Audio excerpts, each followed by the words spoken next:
Bismillahirrahmanirrahim. Assalamualaikum warahmatullahi wabarakatuh. Waalaikumsalam warahmatullahi wabarakatuh.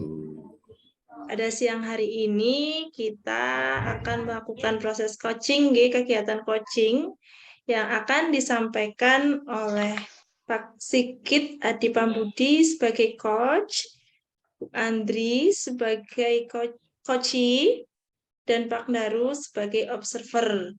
Semoga kegiatan pada siang hari ini kita berjalan lancar tanpa ada halangan yang berarti. Amin. Dan proses coachingnya itu juga sampai ke tujuan yang akan menjadi pedoman kita. Sebenarnya tujuannya apa sih, seperti itu. Yang pertama, saya sebagai moderatornya dan Pak Daru sebagai observer. Pak Daru, Bu. Sudah siap Pak Daru? Sudah siap. Monggo memberikan pra-observer dulu kepada coach kita, yaitu Pak Sigit Adipambudi. Monggo Pak Daru, kami persilahkan. Oke, siap. Terima kasih Bu Retno atas waktunya. Selamat siang Pak Sigit. Selamat siang Pak Daru. Oke, Pak Sigit, dari hari ini Pak Sigit akan melakukan coaching, ya, coaching dengan coachingnya itu Bu Andri. Ya, dalam pelaksanaan coaching sendiri ada beberapa rubrik penilaian yang nanti akan saya amati. Yang pertama, saya ingin tahu dulu apa sih sebenarnya kompetensi coaching yang ingin Pak Sigit kembangkan. Ya, saya berharap bahwa saya bisa mengembangkan ketiga-tiganya. Ya, ketiga kompetensi itu, yaitu present, ya, hadir secara utuh, secara penuh, kemudian mendengarkan aktif, kemudian bisa memberikan powerful question, pertanyaan yang berbobot kepada coachingnya nanti. Oke, baik Pak Sigit. Ya, jadi dari tiga kompetensi itu yang mungkin menjadi spesifik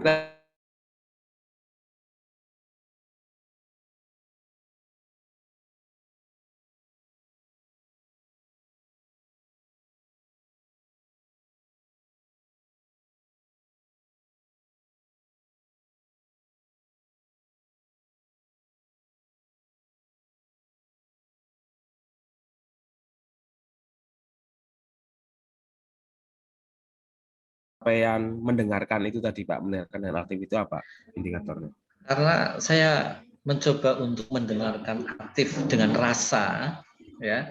Jadi nanti saya akan menerima apa yang disampaikan oleh coachingnya, kemudian saya akan bisa mencermati dengan baik apa yang disampaikan. Harapannya saya akan bisa mengarahkan, menuntun coachingnya untuk mendapatkan pemecahan dari apa yang disampaikan, seperti itu. Oke, baik Pak Sigit, terima kasih atas waktunya. Jadi saya rasa sudah cukup untuk pra-supervisinya, pra-observasinya. Silakan Pak Sigit dan Bu Andri bisa memulai untuk melakukan. Pak Sigit, saya bersiap.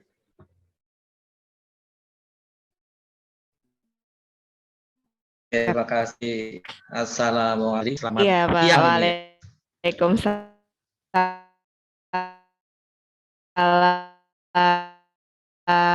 Selamat siang juga Pak Sigit.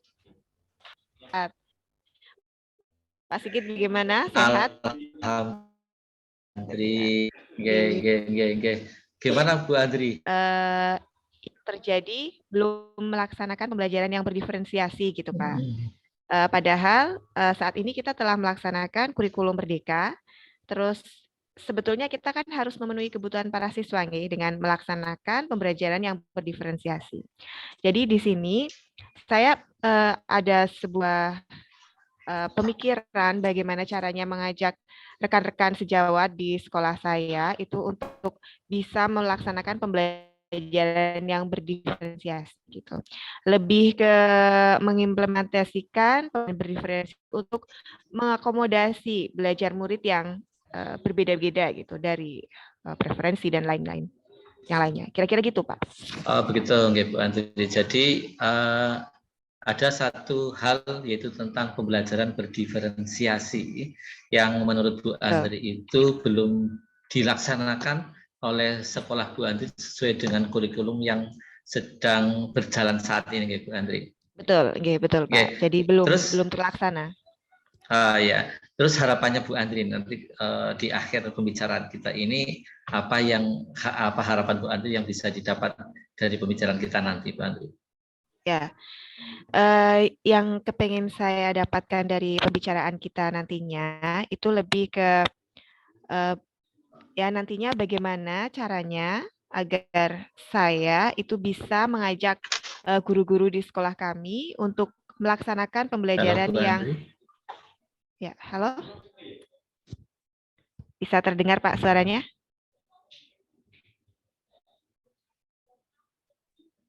Saya bisa, Bu Andri. Ya, Pak Sigit berarti nih. Mohon maaf Bu Andri, tadi sempat terputus Bu Andri. Nggih, Pak. Yang ingin saya capai di kegiatan ini itu tentang bagaimana caranya nanti saya bisa mengajak rekan sejawat atau guru-guru di sekolah ini untuk dapat melaksanakan pembelajaran yang berdiferensiasi sesuai dengan kurikulum kita yang berlaku saat ini, yaitu kurikulum Merdeka. Jadi nanti harapannya bahwa Bu Andri itu bisa mengajak rekan-rekan yang lain untuk bisa melakukan pembelajaran yang berdiferensiasi sesuai dengan kurikulum yang sedang berjalan saat ini. Begitu Bu Andri. Kira-kira untuk saat ini Bu Andri, berapa persen dari Bapak Ibu guru yang ada di sekolah Bu Andri itu sudah melaksanakan kegiatan pembelajaran berdiferensiasi, Bu Andri? 40% mungkin ya Pak, karena yang saya lihat kebetulan saya juga menyupervisi juga, itu kebetulan saya menyupervisi, jadi apa namanya, terlihat kalau belum terlaksana pembelajaran berdiferensiasi tersebut gitu. Terus ya kira-kira seperti itu Pak. Sebelumnya sudah ada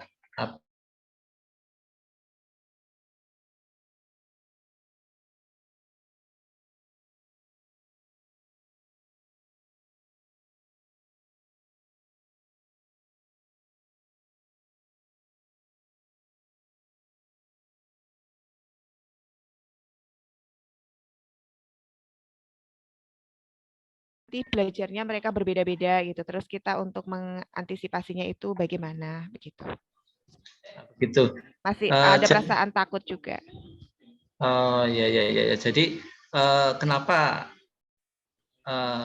Bapak Ibu guru yang lain itu belum melaksanakan kegiatan berdiferensiasi itu karena ada rasa takut dalam diri mereka untuk melaksanakan pembelajaran itu.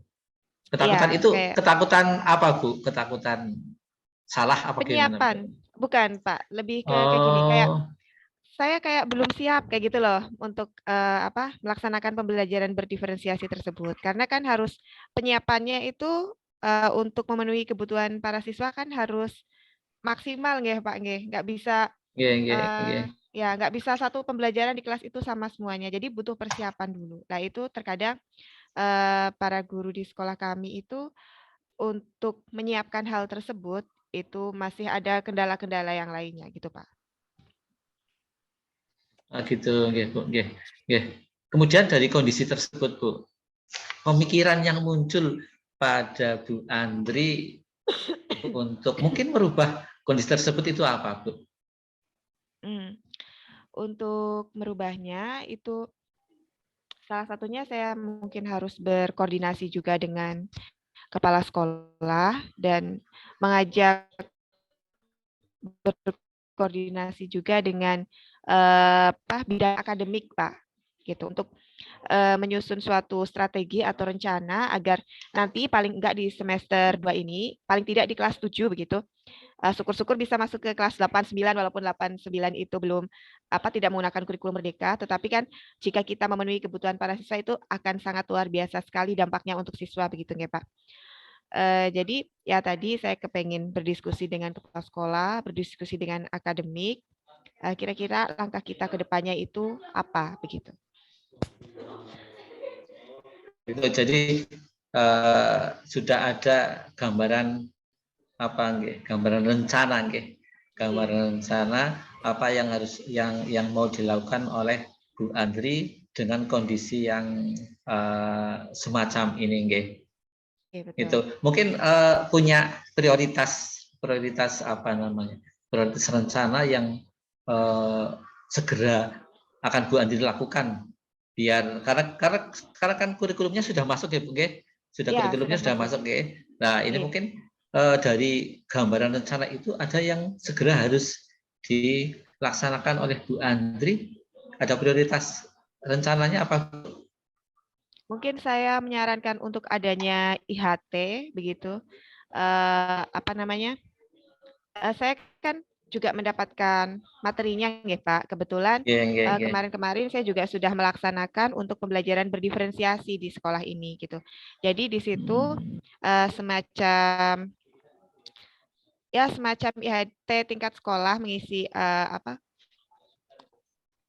bersharing kepada teman-teman begitu. Terus saya menjelaskan tentang pentingnya kebutuhan para siswa ini, terus tentang pembelajaran berdiferensiasi itu harus seperti apa. Terus juga mengajak rekan-rekan agar tidak terlalu memikirkan begini. Nanti persiapannya harus seperti ini, persiapannya harus seperti ini kayak gitu. Jadi semua itu sebenarnya bisa dikoordinasikan dengan rekan sejawat juga gitu kan. Kita butuh membentuk suatu komunitas praktisi gitu. Misal komunitas praktisi MGMP tingkat sekolah bisa mendiskusikan hal tersebut. Kira-kira seperti itu, Pak. Ya, Bu. Jadi nanti prioritasnya adalah segera mengkomunikasikan ya dengan warga sekolah ya tentang pelaksanaan kegiatan tersebut. Kemudian ada peluang terlaksananya kegiatan itu bagaimana, Bu? Insya Allah sih dari kepala sekolah nantinya mendukung Pak untuk diadakan kegiatan IHT tentang diferensiasi ini, pembelajaran yang berdiferensiasi begitu Pak. Oke. Ya betul Bu. Ada ada strategi lain mungkin yang bisa diterapkan selain melaksanakan IHT tentang kurikulum Merdeka Belajar itu? Ya, mungkin memberikan contoh juga Pak, mulai dari modul ajarnya seperti itu. Paling enggak saya kemarin sudah ada beberapa yang menggunakan pembelajaran yang berdiferensiasi, terus modul ajarnya mungkin juga bisa teman-teman melaksanakan amati, tiru, modifikasi seperti itu Pak. Biar ada nantinya ada gambaran. Ibu. Dari apa yang rencana Ibu tadi, kira-kira berapa lama atau jangka waktu yang bisa dicapai untuk melaksanakan rencana tersebut, Ibu? Ya, kemungkinan itu 10 hari terakhir di bulan Desember ini, Pak. Jadi rencananya akan dikomunikasikan dulu dengan kepala sekolah, dengan akademik, terus membahas nanti ke depannya mau seperti apa, IHT-nya modelnya mau seperti apa, begitu. Setelah itu baru melaksanakan aksi IHT tersebut. Kira-kira mungkin di tanggal 26-an, mungkin 23 Desember gitu, Pak. Ya, berarti segera itu ya. bisa Nggih, Pak. dilaksanakan itu. Nggih. Nggih. Ya. Kemudian ini yang pertanyaan yang terakhir ini tentang komitmen ini Ibu. Komitmen Ibu apa ini untuk terhadap rencana yang sudah Ibu pikirkan tadi? Ya. Yang jelas saya akan terus mengajak teman-teman rekan sejawat untuk bisa melaksanakan pembelajaran yang berdiferensiasi ini. Kemudian nantinya akan ada supervisi pembelajaran tentang pembelajaran yang berdiferensiasi. Terus saya juga mengajak akademik dan kepala sekolah untuk terus berdiskusi tentang implementasi dari pembelajaran berdiferensiasi untuk bisa mengakomodasi belajar murid yang berbeda-beda, begitu Pak. Enggak, Ibu. Kemudian dari itu siapa yang kira-kira mau Ibu ajak untuk bisa mendukung komitmen Ibu ini? Kepala sekolah. Kepala sekolah ya. Oke. Oke. Atau mungkin ada pihak lain selain kepala sekolah? Utamanya kepala sekolah ya. Utamanya kepala sekolah Pak. Karena leadernya. Ya betul Ibu. Ya Bu Andri, dari pembicaraan singkat kita tadi di awal tujuan kita adalah tadi yang sudah disampaikan Bu Andri. Apa sih tujuan yang maksudnya dari pembicaraan kita tadi tujuannya sudah nyenggol mungkin ketercapaiannya dari apa yang Ibu inginkan dari pembicaraan kita ini. Nggih Pak, nggih.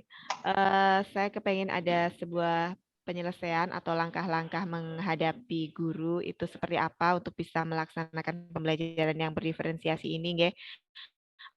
Alhamdulillah tadi sudah mendapat penyelesaian antara lain dengan kepengen nantinya berdiskusi dengan sekolah, dengan akademik, kemudian adanya in-house training, IHT untuk pembelajaran yang berdiferensiasi ini.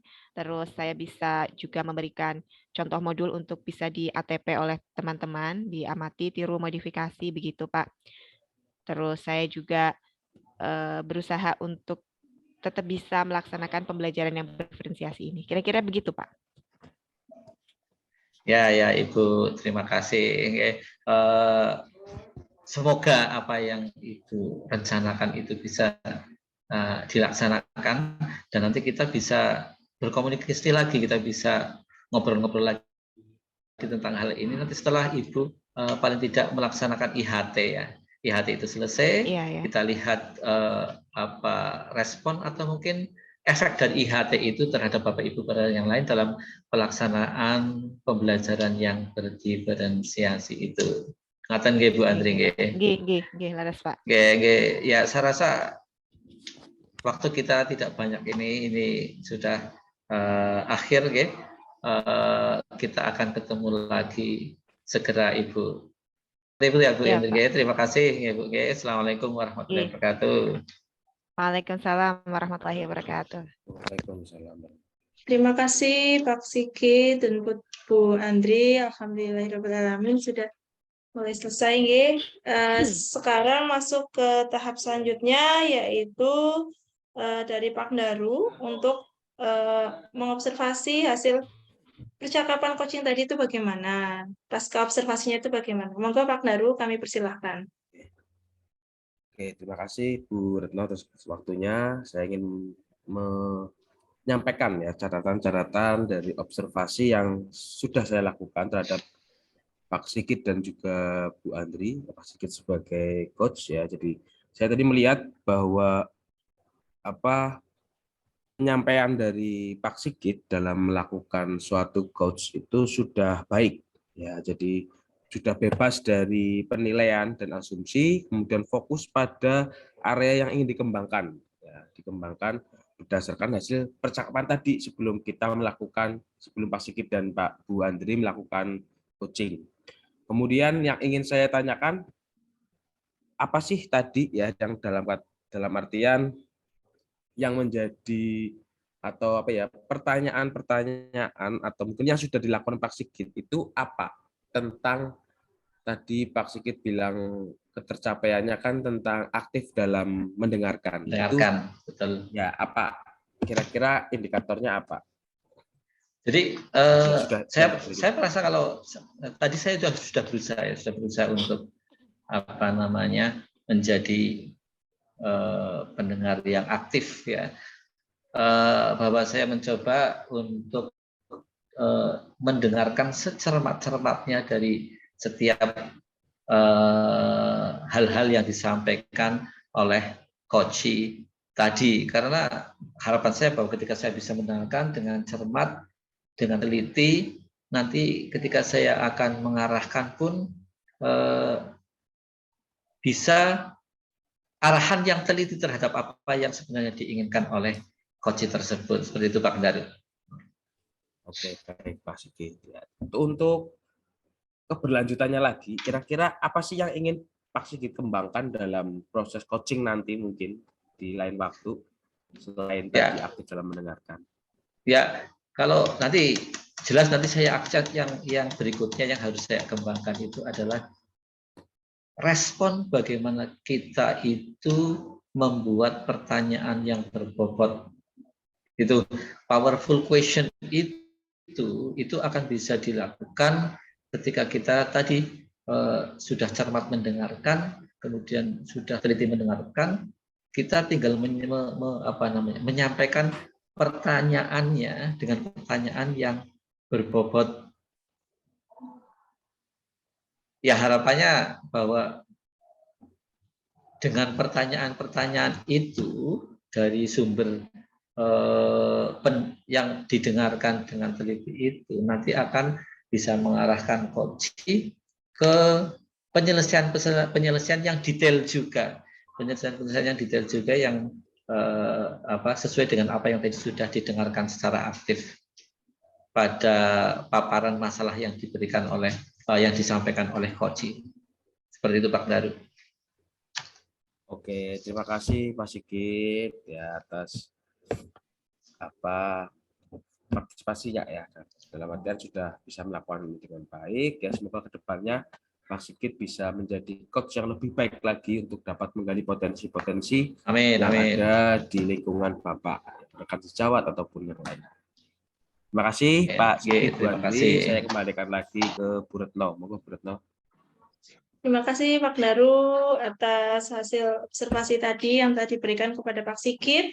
Semoga kita semua itu bisa menjadi coach bagi guru, teman, siswa, dan keluarga kita. Kita tidak menggurui, kita tidak menghakimi, kita tidak berasumsi, tapi kita membersamai menuntun seperti itu, bahwa sejatinya diri manusia itu punya masalah dan mampu mengatasi masalahnya sendiri. Nah, kita kan butuh orang-orang yang siap mendengarkan, gitu. Kadang kita diciptakan 2 telinga, 1 mulut, tapi kita kok nggak sabaran. Padahal kan lebih banyak seharusnya lebih mendengarkan, bukan berbicara seperti itu. Karena sejatinya berbicara itu kan nafsu, gitu. Berbicara apalagi perempuan biasanya ceritanya nggak selesai-selesai, titik komanya nggak ada, malah kadang rebutan. Terima kasih buat Bu Andri, Pak Sigit, Pak Daru. Saya tutup dengan pantun. Jalan-jalan ke kota Mekah, pulang-pulang membawa kurma. Semoga kegiatan ini menjadi berkah dan bermanfaat bagi kita semua. Assalamualaikum warahmatullahi wabarakatuh. Amin, amin. Waalaikumsalam warahmatullahi wabarakatuh.